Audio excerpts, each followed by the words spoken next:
la Dinantaise ne fait certainement pas son âge. Jeune, dynamique et pleine de projets, la société a pourtant derrière elle une histoire déjà longue. Une histoire qui commence en 1923 avec la création de la Société d'habitation à bon marché de Dinan.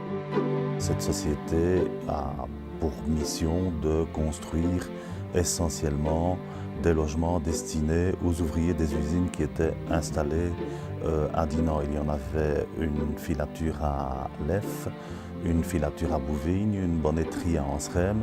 Et donc on constate que des logements sont construits au Froidevaux, rue Remy-Mer à Leffe, pour loger les ouvriers des usines.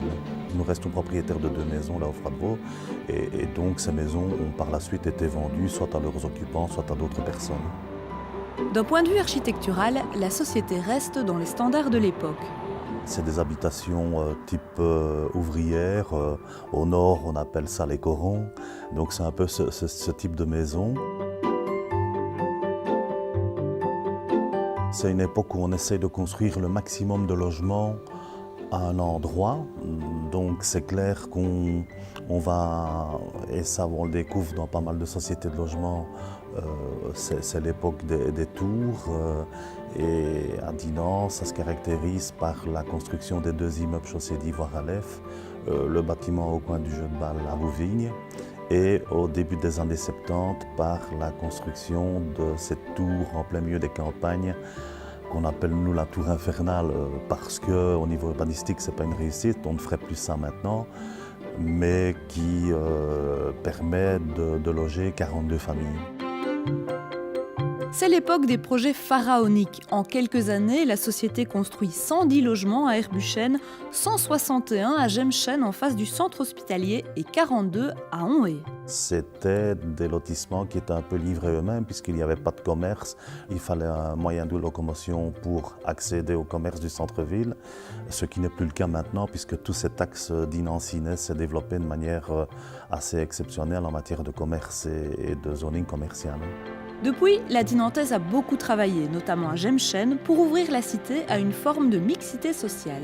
Ce qu'on connaissait il y a 30 ans n'existe absolument plus puisqu'on a une mixité sociale assurée que nous avons souhaitée et qui fait que ce quartier est devenu vraiment très envié. On a beaucoup de candidats locataires qui en 1990 disaient on ne voulait pas Gemschen et maintenant qui disent on veut absolument aller en face de Saint-Vincent. On y reconstruit aussi de nouveaux logements, donc on assure une mixité sociale certaine.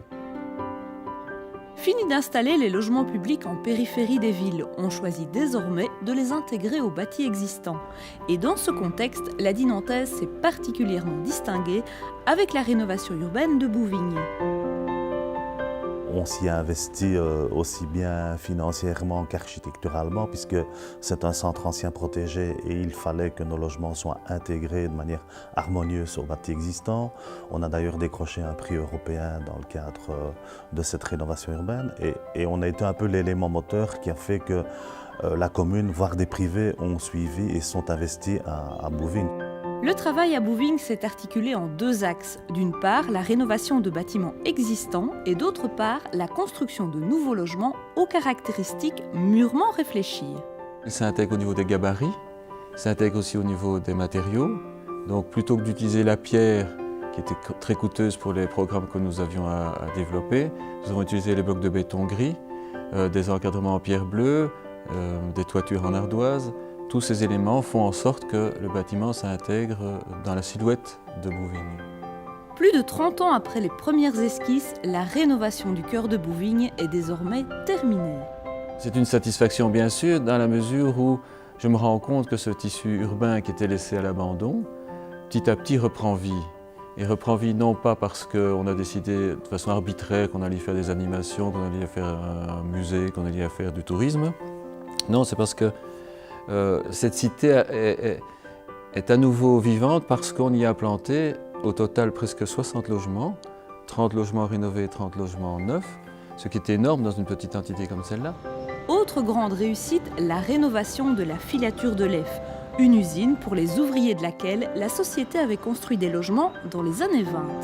Nous avons rénové le site en 53 logements, 28 dans le bâtiment principal à Frondoirie et 25 logements neufs à l'arrière avec une place admirablement rénovée qui permet aux enfants de jouer en toute sécurité. Nous avons pensé qu'il était intéressant de maximaliser l'enveloppe que nous offrait cette usine pour justement créer des logements diversifiés, avec des vues magnifiques sur le fleuve, avec une orientation privilégiée, avec un arrière aussi intéressant puisque les collines qui étaient anciennement occupées par les vignobles de l'abbaye se trouvaient à proximité visuelle.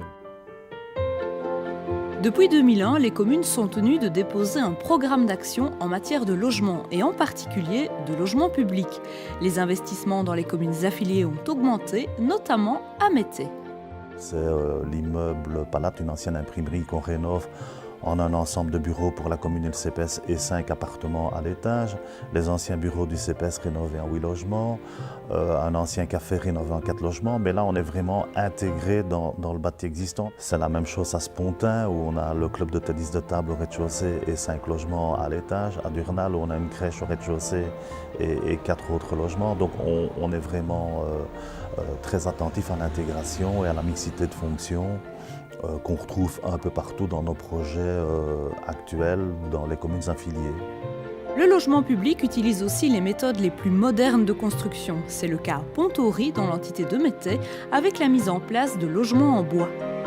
Ces bâtiments en fait, sont conçus de façon tout à fait écologique, à tel point qu'il n'y a pratiquement pas de chauffage central en tout cas. Les derniers bâtiments que nous avons conçus sont équipés de poêles à pellet. Donc il n'y a pas de chauffage central, mais l'isolation est telle qu'un seul poêle suffit pour alimenter en chaleur la totalité du logement. Depuis 2001, les sociétés de logement comme la Dinantaise ont aussi en charge le pôle construction-vente. Le meilleur exemple, c'est Astières. La commune a confié à la société la construction de 8 nouveaux logements. 4 étaient destinés à la vente, les 4 autres à la location. Une façon aussi d'assurer la mixité sociale. L'écoute qu'on a rencontrée auprès de la Dinantaise nous a permis justement d'expérimenter des nouvelles façons d'habiter, façons qui n'étaient pas toujours celles qu'on rencontrait dans le logement public et dans le logement social. Et donc je pense que les habitants qui habitent nos logements sont quand même surpris, en tout cas interpellés par le fait qu'ils n'habitent pas des logements sociaux au sens strict du terme, au sens un peu négatif du terme, mais au contraire, j'ai entendu plusieurs fois des habitants qui me disaient « Ah mais monsieur l'architecte, nous sommes heureux d'habiter ici, dans le logement.